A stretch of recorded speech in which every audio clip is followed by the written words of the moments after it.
Kampffechten nach Johannes Lichtenauer. Kapitel 1: Huten und Angriffe. Hey, Kampfbock von Strietscha hier. Wenn wir Lichtenauer hören, denken wir natürlich als allererstes an das lange Schwert und vor allen Dingen auch an die Langschwerttechniken, die ja ausgiebig tatsächlich beschrieben sind. An was wir seltener denken, sind tatsächlich Halbschwerttechniken oder Ringen zum Beispiel. All diese Dinge. Oder was mache ich, wenn mein Gegner noch eine Lanze hat, aber ich nur noch mein Schwert? Solche Dinge sind beschrieben, auch durch Lichtenauer in seinem Kapitel Zweikampf oder Kampffechten oder Harnischfechten oder wie auch immer man es tatsächlich nennen möchte. Die Videoreihe, die heute beginnt, beschäftigt sich genau mit dem Kapitel. Wie bekämpfe ich einen gerüsteten Gegner nach Lichtenauer? Ein riesengroßes Dankeschön an der Stelle geht an Dekitem, der mich in dem Video unterstützt. Hier seht ihr ein bisschen seine Arbeit. Schaut in seinem Kanal vorbei, ich habe ihn euch hier verlinkt.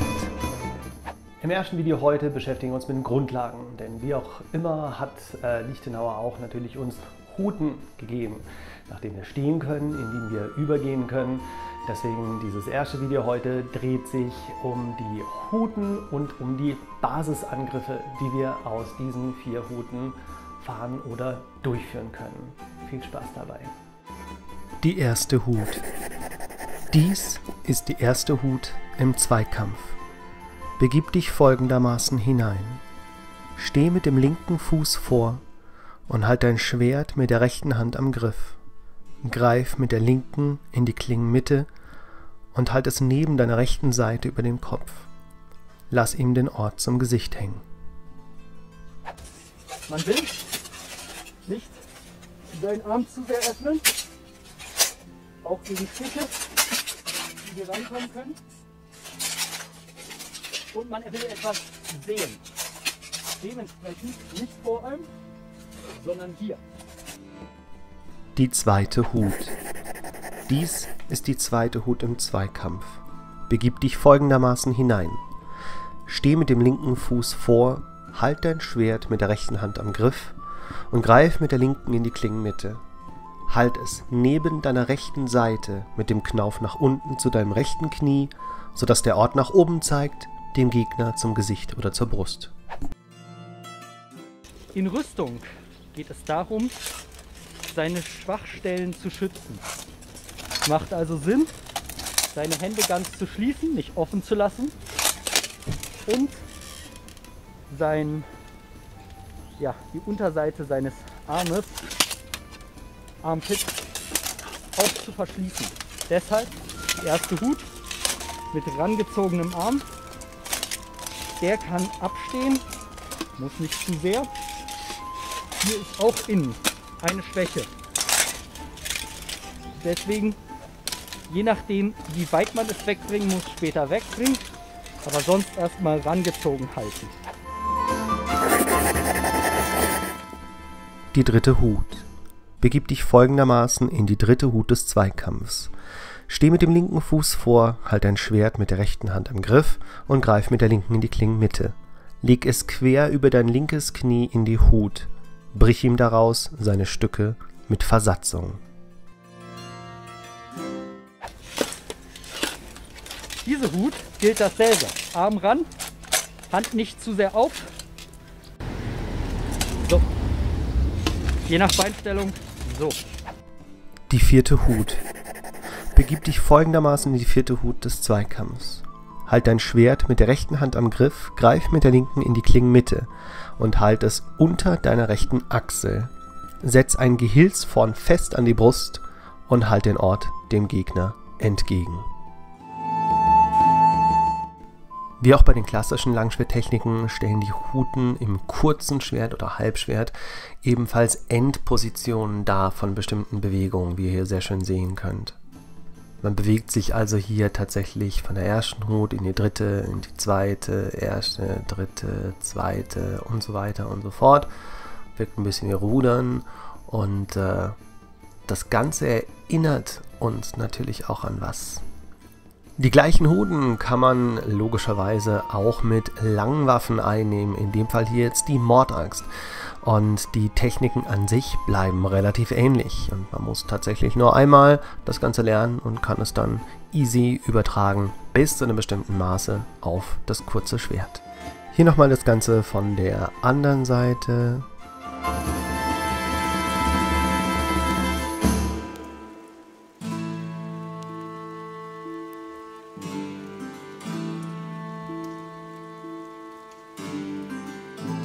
Und hier nochmal von vorn. Wundert euch nicht, dass die 4. Hut fehlt bei der Transition. Auf die komme ich später noch zu sprechen. Die gehört nämlich an eine andere Stelle.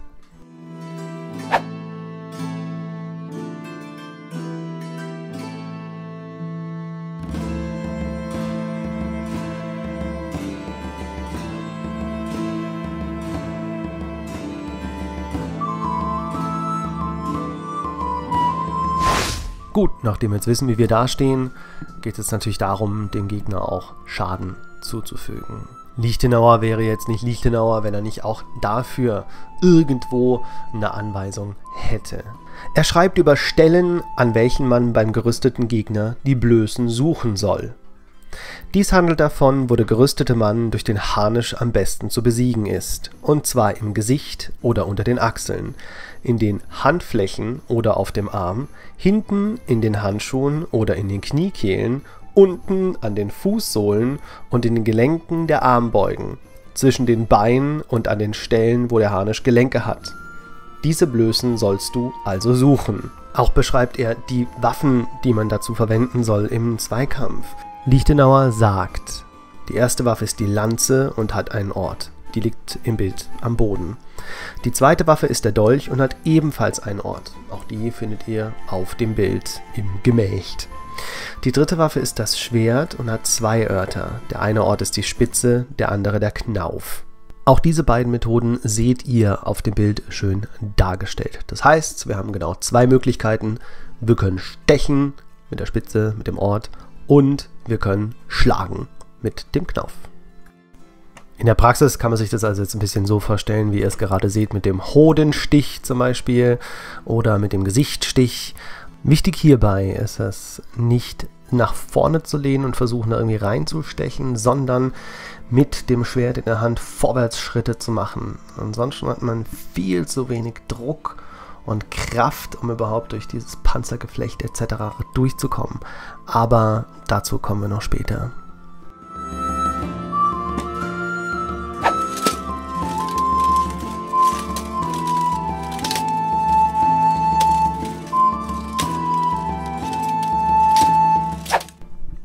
Auch mit dem hinteren Ort gibt es logischerweise eine Anleitung.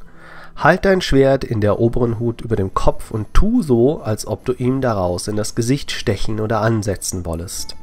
Lass dabei dein Schwert mit der rechten Hand los und unterstützt damit die linke Hand in der Klingenmitte. Auch wenn im Text nur aus der oberen Hut dieser Knaufschlag beschrieben wird, steht bei jeder anderen Hut bei den Techniken und Kommentaren dabei, dass man aus all diesen beliebigen Huten auch mit dem Knauf schlagen kann, was auch relativ gut sieht, wie ihr auch hier aufgeführt seht.